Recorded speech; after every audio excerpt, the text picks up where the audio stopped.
Hey everybody, I'm Chef Tom with atbbq.com, and this is coffee-crusted beef short ribs using the snake method.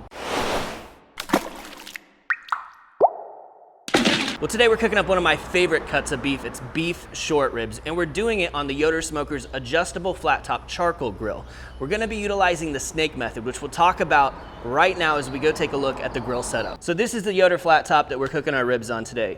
It's a nice big grill, 24 by 48 inches, so we've got lots of room to get a couple of racks in. This is kind of a unique setup though, so let's come in close and I'll show you what we're doing. This is kind of the setup for our snake method. We're going 3 wide with briquettes with 2 on top, and we're gonna light it right here at this end, place a little bit of wood along the way, and then as it burns back, it adds smoke and it provides heat consistently for a long period of time.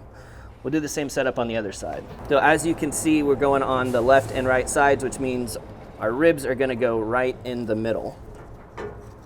We're just gonna use a single grate so that we get some indirect heat. And by going 3 wide here, it's gonna produce a bit more heat than if we went 2 with 1 stacked on top. And we can manage that as long as we keep the ribs indirect. For a true low and slow, we probably would only do 2 rows. We're gonna cook just a little bit hotter than that, hopefully today.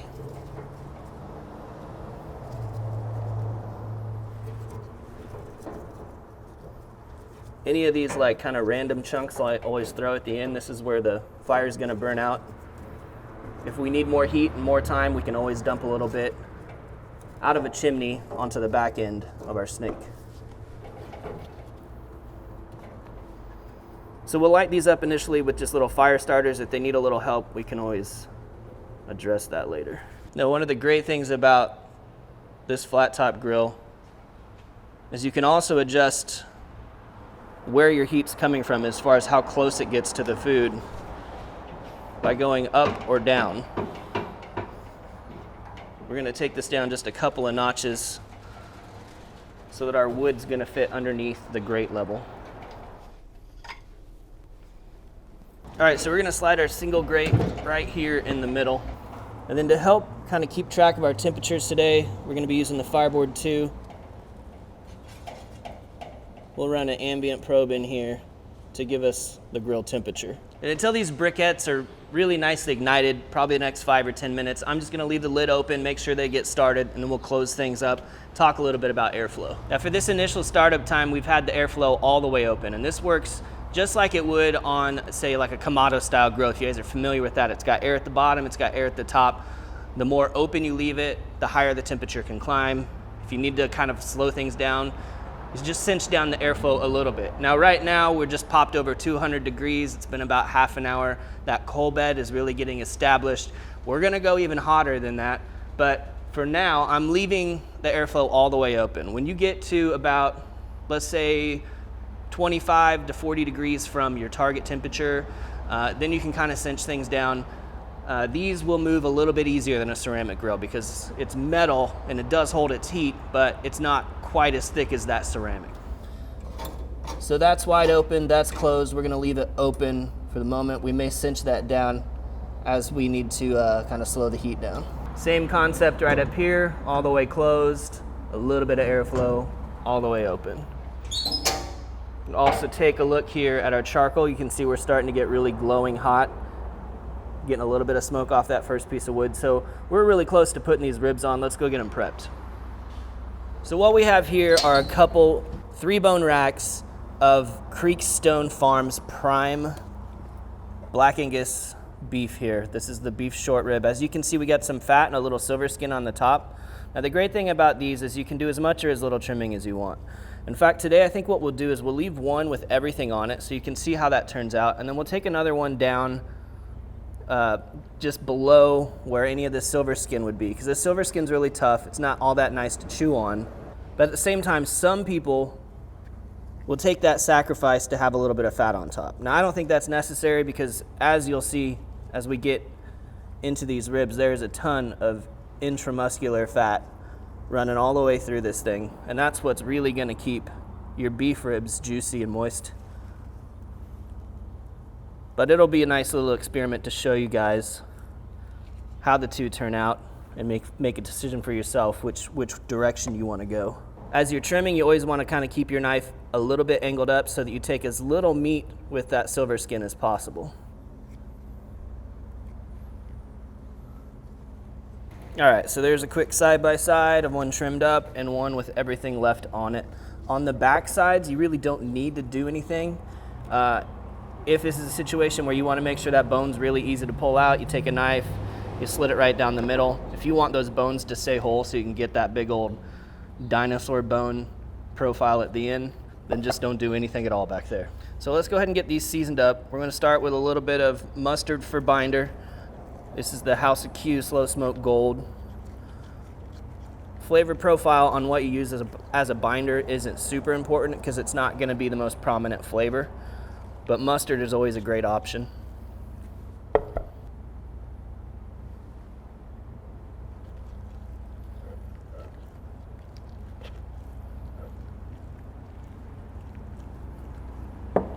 Now let's go ahead and start hitting these with some rub.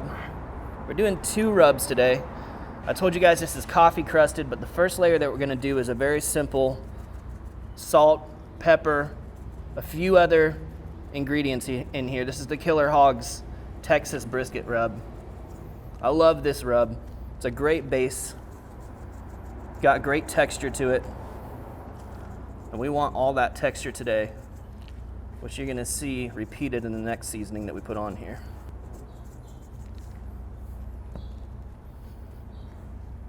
So our second rub, and where we get our coffee from, is the Cattleman's Grill Smoky Chipotle.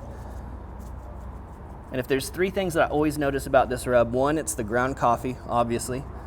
2, it's the turbinado sugar, which helps with caramelization on the surface of the meat. And then of course that chipotle flavor. I wouldn't call it a spicy rub, but that does add some nice earthy heat to it. And earthy is exactly how I'd describe this rub overall. Don't worry about losing some of that rub on the board while you're doing the sides, because we're gonna wipe it all up here at the end. We're gonna switch back to that Texas rub again. Nice salt base here.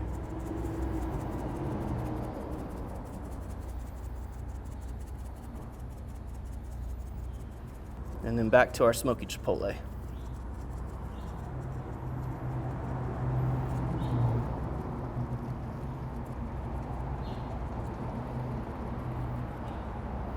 All right, so let's give this just a couple minutes to kind of set up here. You can do this as early as the night before you're cooking or as soon as right before they go on the grill. So let's just wait until these are starting to look a little wet on the surface, attach the meat, we'll get them on the smoker. All right, so these are looking really good now. We'll just make sure we don't leave any rub behind here. But we're ready to go over to the smoker. All right, we're cruising right past 260 on the ambient temperature inside the grill.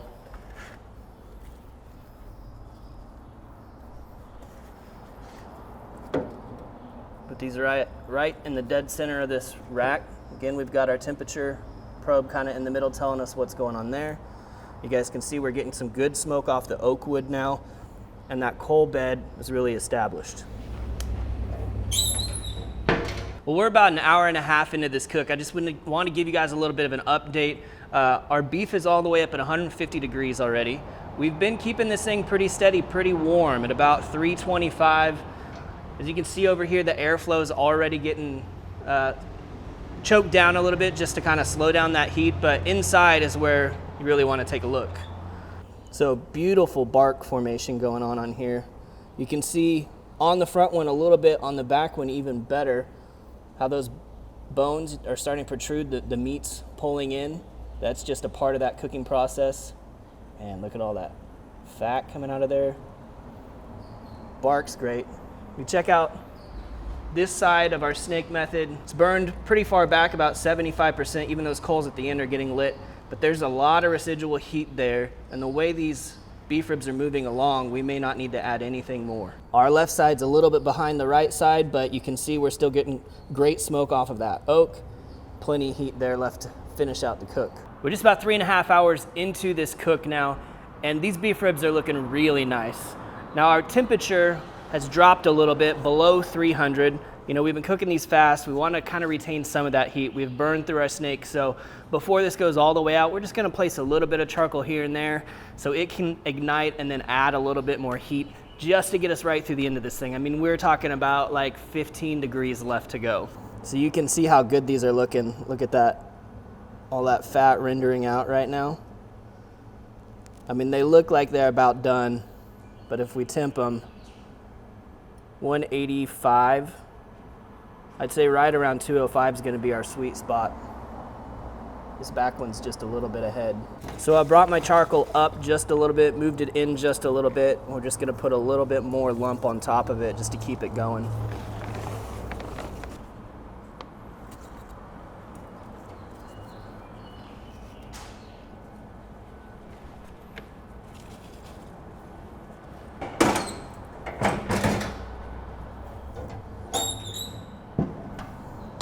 Right around 5 hours on the total cook time now. Our coal bed's kind of dwindling out. Our temperatures dropped down to about 230, 240, somewhere in that range. But these are looking beautiful and they're coming right up over that 200 degree mark. So we're gonna pull our beef ribs off and let them rest. So even more important than the internal temperature is just how they feel when they're probed. And there's very little resistance. I mean, that's just going right in. Of course, you can see all those fats and juices that have accumulated and a great bark. Cooked unwrapped now for about 5 hours. They're ready to come off.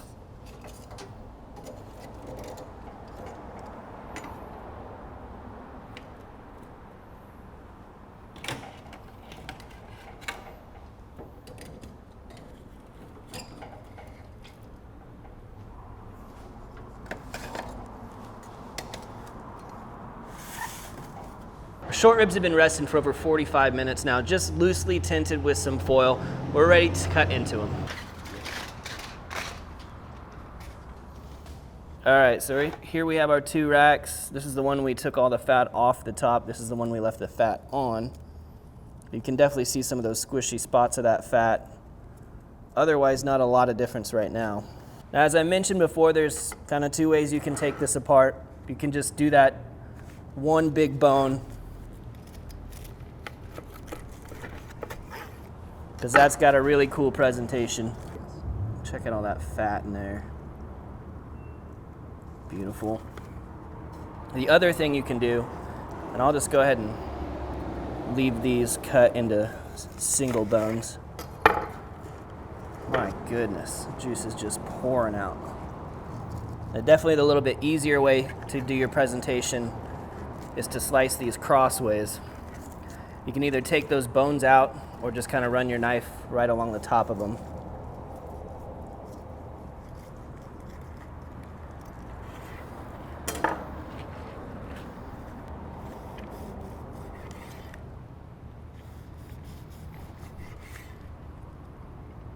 And then of course this presents just a little bit more like a brisket slice. Hangs like a brisket. Almost looks like a brisket, just higher fat content.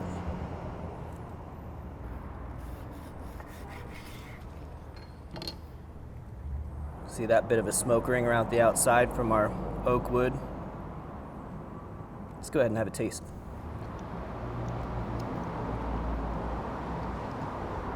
Wow. Perfectly bite through tender. That bark is awesome. Great crunch to it. Nice amount of smoke here. I don't feel like we overdid it with the smoke. And that's kind of nice that that smoke kind of burns throughout that snake method just as it works its way down the line. As far as the seasoning goes, I don't think it's anything where you'd go like, oh wow, that has a really specific flavor. It just feels like this beef was seasoned the way it should be. All of those earthy flavors from the smoky chipotle. The coffee on the outside, you're not really tasting a lot of coffee. You're just tasting the earthiness. And that's really balanced by that saltiness from the Texas brisket rub.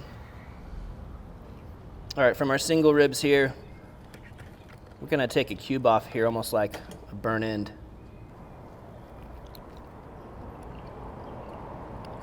Also very nice. This is the one that we didn't trim anything off the top. And to be honest, like, I'm not catching anything in a bite that's unpleasant. So it's really kind of up to you if you want to trim that stuff off there or not. The bark's still great. Haven't found anything too chewy yet, like a silver skin. And you may come across some of that, but for the most part, pretty easy to take down even without any trimming. So whether you're gonna cube it up like it's burn-ins or slice it up, I think you're probably not gonna go wrong either way. This is tender enough to eat in either way, and it presents really nice both ways as well. I think the fun that we really had today was with that snake method. It's a lot of fun to cook that way. It's maybe not as involved as an offset, but you're certainly getting your hands dirty more than you would on the pellet grill. Overall, really cool experience. Super happy with these ribs.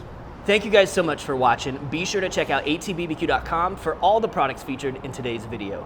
If you enjoyed the recipe, hit that subscribe button. And if you have any questions or comments or there's anything you'd like to see me cook, let me know in the comment section down below, and let's be good to one another. For more recipes, tips, and techniques, head over to atbbq.com/thesauce. All things barbecue, where barbecue legends are made.